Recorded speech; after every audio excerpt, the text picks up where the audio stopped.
और मेरे प्रकरण के अंदर भी जिन लोगों ने मेरी फरियाद अभी तक नोंद नहीं की है उनके ऊपर ये गुनाह दाखिल होके रहेगा।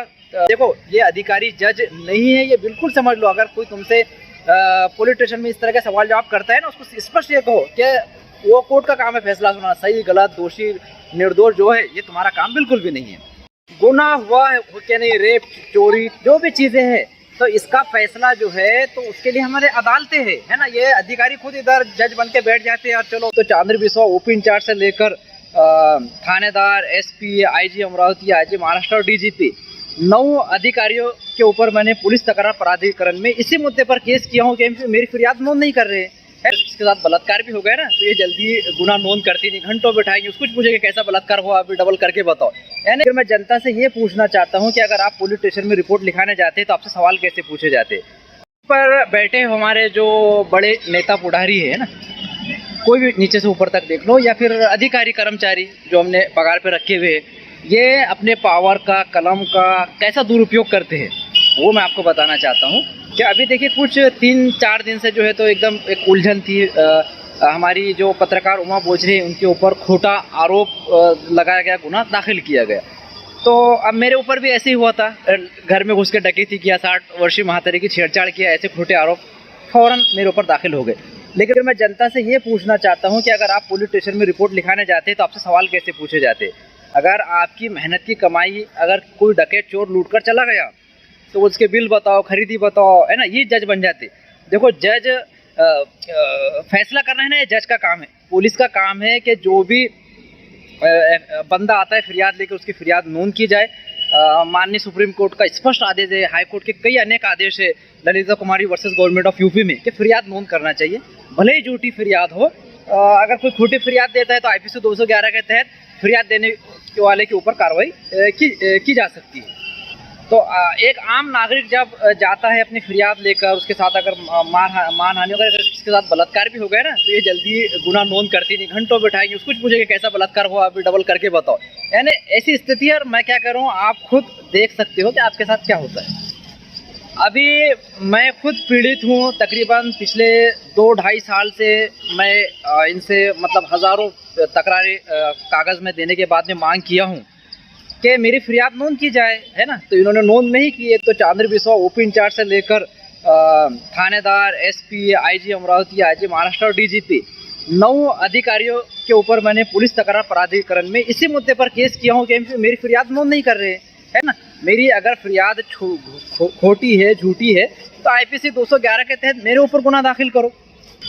लेकिन एक चोर उचक्का जिसने पूरे हिंदुस्तान में फ्रॉड काम किए हैं, खोटे चेक देकर जो है तो ठगी की है, और भी कई जगह जो है तो इसका पूरा रिकॉर्ड जग जाहिर है ना, जो अपने आप को डॉन कहकर मतलब इंट्रोड्यूस करता है। एक डकैत जाता है और फौरन जो है तो खोटी फरियाद देता है, नोंद हो जाती है, कोई दिक्कत नहीं, बिल्कुल कानून का पालन किया गया। तो ऐसा हर वक्त कानून का पालन किया जाना चाहिए। जो बंदा गया उसकी फरियाद एकदम पेन कागज़ लेके फ़ौरन नोंद की जानी चाहिए। अब दूसरी चीज़ ये मुझे कहते हैं, जब मैं कहता हूँ कि भाई या फिर ये मैडम के ऊपर भी खोटा गुनाह क्यों दाखिल किया, बोले फरियाद दिया, हमने नोंद किया तो कानून का पालन करे। लेकिन इसके आगे प्रोसेस आता है तपास का, चार्जशीट का। तो जो तपास अधिकारी वो करते क्या है, उन्होंने ठीक से तपास करना चाहिए। अगरचे झूठी फरियाद है, गुनाह नहीं हुआ है, तो CRPC 169 के तहत ये अहवाल सादर कर सकते हैं कि भाई ये खोटा गुनाह है। गुनाह हुआ है क्या नहीं, रेप, चोरी, जो भी चीज़ें हैं, तो इसका फैसला जो है तो उसके लिए हमारे अदालतें हैं, है ना। ये अधिकारी खुद इधर जज बन के बैठ जाते हैं और चलो सबूत लाओ, गवाह लाओ, और इधर ही ये मतलब जज बन के बैठते, फरियाद नोंद करने के पहले ही ये तपास चालू कर देते हैं, फैसला सुना चालू कर देते हैं। जबकि इनका काम सिर्फ इतना है, फरियाद नोंद करे, चार्जशीट बनाए, तपास करे, वो भी निष्पक्ष तपास करे। अगर गुनाह सिद्ध नहीं होता है तो उसका अहवाल सादर करे 169 के तहत। तो ये क्या है ना, फरियाद नोंद करने के पहले ही खुद जज बन के बैठ जाते, फैसला सुना देते हैं, झूठा है, सच्चा है, ये सही है और गलत है। तो ये इनका बिल्कुल गलत है। जैसा जो अपना CRPC है, जो भी अपना मैनुअल है, उसको फॉलो करना चाहिए। कानून का पालन करो, सिस्टम से चलो, है ना। क्यों ऐसे ये खुद ही जज बन के देखो, ये अधिकारी जज नहीं है, ये बिल्कुल समझ लो। अगर कोई तुमसे पुलिस स्टेशन में इस तरह का सवाल जवाब करता है ना, उसको स्पष्ट ये कहो कि वो कोर्ट का काम है फैसला सुनाना, सही गलत, दोषी निर्दोष जो है, ये तुम्हारा काम बिल्कुल भी नहीं है।